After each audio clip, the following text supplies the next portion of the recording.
எல்லா லவ் ஸ்டோரியும் சண்டை போட்டு பிரிகிறது கிடையாது. சில லவ் பார்த்தீங்கன்னா சில விஷயங்களுக்காக பிரிகிறாங்க. ஃபுல் ஸ்டோரி பார்க்கணுமா? இது பிரேக்கப் ஸ்டோரி எபிசோட் 4. இந்த ஸ்டோரி என்னோட ஃப்ரெண்டோட ஸ்டோரி தான். அண்ட் இந்த ஸ்டோரி ஃபுல்லாக பையனோட பாயிண்ட் ஆஃப் வியூ மட்டும்தான். பையனை பற்றி சொல்லணும்னா, சின்ன வயசுலேயே அப்பாவை இழந்து ஃபேமிலி சுச்சுவேஷனுக்காக ஸ்டடீஸை குவிட் பண்ணி ஃபேமிலிக்காக ரெஸ்பான்சிபிளாக ஓடிட்டு இருக்க ஒரு பையன். ஸ்மார்ட், இன்டெலிஜென்ட் அண்ட் எல்லாருக்கும் ஹெல்ப் பண்ணுற ஒரு பையன். பொண்ணை பற்றி சொல்லணும்னா சென்சிட்டிவ், சைலண்ட், யார்கிட்ட எவ்வளோ பேச மாட்டா, ரொம்ப நல்ல பொண்ணு. இவங்க ரெண்டு பேரும் எங்கே மீட் பண்ணாங்கன்னு பார்த்தீங்கன்னா, இவங்க ஃப்ரெண்ட்ஸ் ஆல்ரெடி லவ் பண்ணிட்டு இருக்காங்க. ஸோ அவங்க கூட இவங்க ரெண்டு பேரும் வருவாங்க. ஸ்டார்டிங்கில் வாட்ஸ்அப் அண்ட் இன்ஸ்டாகிராமில் பேசி பேசி ஒரு அண்டர்ஸ்டாண்டிங் வந்தாங்க.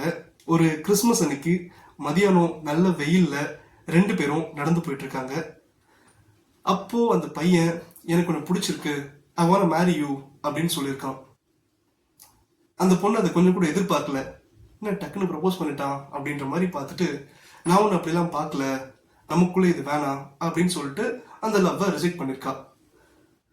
சரி, ஓகே, லவ் தான் இல்லை, பிஸ்னஸ் ஆச்சு இருக்கே, ஸோ பிஸ்னஸை பார்க்கலான்னு சொல்லிட்டு அதை கேர் பண்ணாமல் அந்த பையன் பிஸ்னஸில் கான்சென்ட்ரேட் பண்ண ஆரம்பித்தான். ஸோ கிறிஸ்மஸ் முடிஞ்சு நியூ இயர் வருது. நியூ இயர்க்கு முந்தின நாள் 31 டிசம்பர் நைட்டு பையன் பார்த்தீங்கன்னா பசங்க கூட நியூ இயரை செலிப்ரேட் பண்ணுறதுக்கு நிறைய பிளான்ஸ் வச்சுருந்தான். ஸோ அதை எக்ஸிக்யூட்டும் பண்ணிட்டு இருந்தான். டைம் கரெக்டாக பார்த்தீங்கன்னா 11:59. ஸோ 11:59க்கு பையனுக்கு ஒரு கால் வருது. யாருன்னு பார்த்தா அந்த பொண்ணு. கால் பிக் பண்ணிட்டு அந்த பையன் ஹலோ சொல்கிறான். ஹலோ, டைம் என்ன இப்போ அப்படின்னு அந்த பொண்ணு கேட்குது. டைம் இப்போ 11:59. ஓகே, இப்போ என்ன டைம் கேட்குறா. 12 o'clock, ஹாப்பி நியூ இயர் அப்படின்னு சொல்லிட்டு இந்த பையன் சொல்கிறான். Happy new year and I love you அப்படின்னு சொல்லிட்டு அந்த பொண்ணு இந்த பையனுக்கு மறுபடியும் ஓகே சொல்கிறான். இதை கேட்டு அந்த பையனுக்கு செம்ம ஷாக் ஆயிடுச்சு. என்னன்னு கேட்குறப்போ, இவ்வளோதான் சொல்ல முடியும், மிச்சத்தை நாளைக்கு பேசிக்கலாம் சொல்லிட்டு கட் பண்ணியிருக்கா. இந்த பையனுக்கா செம்ம சந்தோஷம். அப்படியே குதிக்கிறான், கத்துறான், ஓடுறான். பசங்க இல்ல, மச்சான் ஓகே சொல்லிட்டான்னு சொல்லிட்டு அப்படியே செலிப்ரேட் பண்றான். செம்ம சந்தோஷமா இருந்தான். ஐ திங்க் அந்த பொண்ணு அவனுக்கு ஓகே சொன்னதுக்கான காரணம், அது one of the new year, அது மறக்கவே முடியாத நியூ இயரா இருக்கும் அப்படின்றதுக்காக ஒரு 6 நாள் வெயிட் பண்ணி அந்த பொண்ணு ஓகே சொல்லியிருக்கா போல. ஸோ இவங்கெல்லாம் நல்லபடியா போச்சு. ஒரு 1.5 வருஷம் சூப்பரா போச்சு. டெய்லி மார்னிங் பார்த்தீங்கன்னா அந்த பொண்ணு இந்த பையனோட வீட்டு பக்கத்தில் வர்றது, டெய்லி 1 hour பேசிக்கிறது, அதுக்கப்புறம் இந்த பையன் ஆஃபீஸ் போகிறது அண்ட் ஈவினிங் டைமில் பேசிக்கிறதுன்னு சொல்லிட்டு ரொம்பவே ஸ்மூத்தாக போனாங்க. அண்ட் இந்த பொண்ணுக்கும் அவனை பிடிச்சிருந்துச்சு, பையனுக்கும் அந்த பொண்ணு ரொம்பவே பிடிச்சிருந்துச்சு. ஸோ லவ் ரொம்ப சூப்பராகவே போயிட்டு இருந்துச்சு. இதுக்கப்புறம் ஒரு மறக்க முடியாத நாள் அந்த பையனோட லைஃப்பில் வந்துச்சு. ஆக்சிடென்ட்ன்றது நம்ம டிவியில் நியூஸ் பார்க்குறோம் அண்ட் நியூஸ் பேப்பரில் படிக்கிறோம், ஒரு ஆக்சிடென்ட் ஆயிடுச்சுன்னு சொல்லிட்டு. ஆனால் நம்மளுக்கு அது ஒரு செய்தி தான். ஆனால் அந்த ஆக்சிடென்ட்டை ஃபீல் பண்ணுறவங்களுக்கு அது ஒரு பெயின். ஸோ அது எப்படி ரெக்கவர் ஆக போகிறாங்க, நம்ம கூட யார் இருக்கா, நம்ம வெளியே வந்துருவோமான்ற ஒரு ஹோப்பு. ஸோ இதெல்லாமே மைண்டில் ஓடும். அந்த பையன் ஒரு நாள் அவன் தம்பியை கூட்டிகிட்டு திருவண்ணாமலைக்கு பைக்கில் போயிருக்கான். பைக்கில் இவன் ரொம்ப ஸ்லோவாக ஓட்டுற ஆள் தான். ஸோ ஸ்லோவாக போயிருக்கான். ஸோ எதிர்பாராத விதமாக அந்த ஒரு கார் மோதி ஒரு பயங்கரமான ஆக்சிடென்ட் ஆயிடுச்சு. பையன் நெக்ஸ்ட் டே அந்த ஜிஹெச்ல தான் கண்ணு முழிக்கிறான். உடம்பெல்லாம் பயங்கரமான பெயின், நிறைய ஸ்கிராச்சஸ்லாம் விழுந்திருக்கு, பார்க்கவே கொஞ்சம் டேமேஜ் ஆகிட்டான். இது அந்த பையனுக்கு அவனோட கான்ஃபிடென்ஸை கம்மியாக்குச்சு. ஸோ இது ஒரு பக்கம். அந்த பொண்ணுகிட்ட ஆல்ரெடி விஷயம் போயிடுச்சு. ஸோ அந்த பொண்ணு ஹாஸ்பிட்டலுக்கு வந்துட்டு இருக்கா. இந்த பையனோட மைண்ட் செட் பார்த்தீங்கன்னா, ஐயோ நமக்கு ஆக்சிடென்ட் ஆயிடுச்சு, நம்மளால நடக்க முடியலையே, இன்னும் 8 மாசம் கழிச்சு தான் சரியாகும்னு டாக்டர் சொல்லியிருக்காங்க.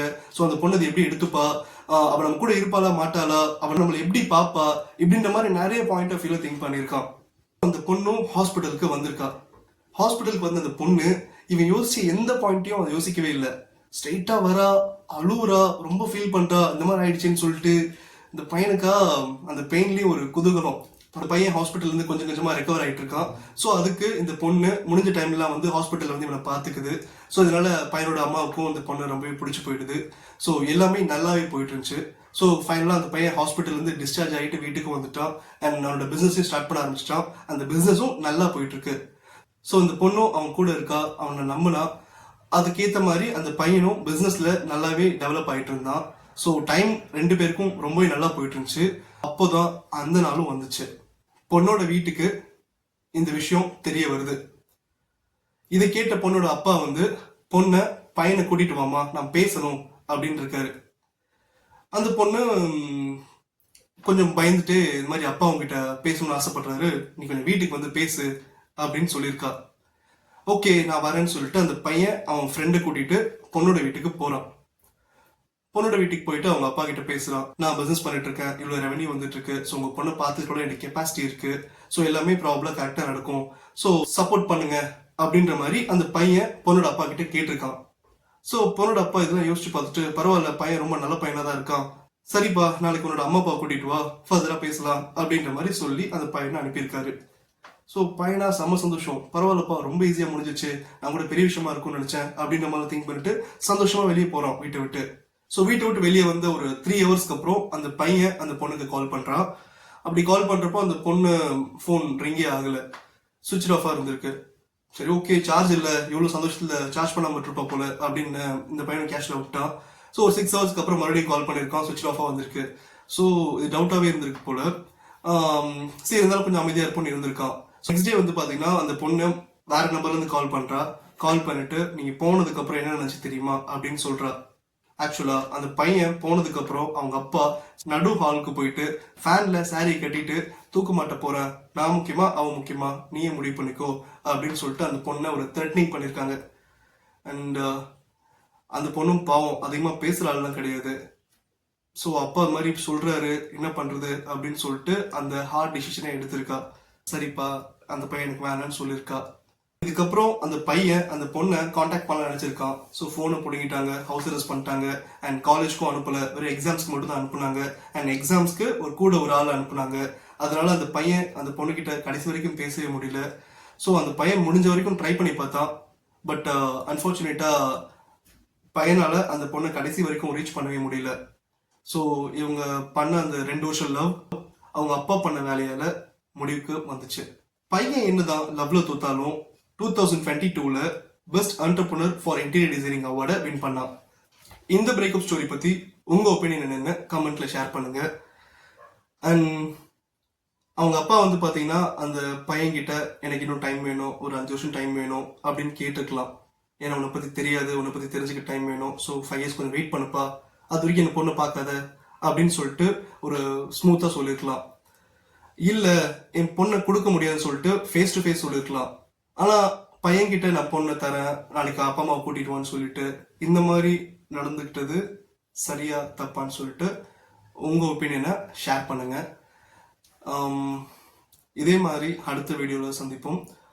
தேங்க்ஸ்.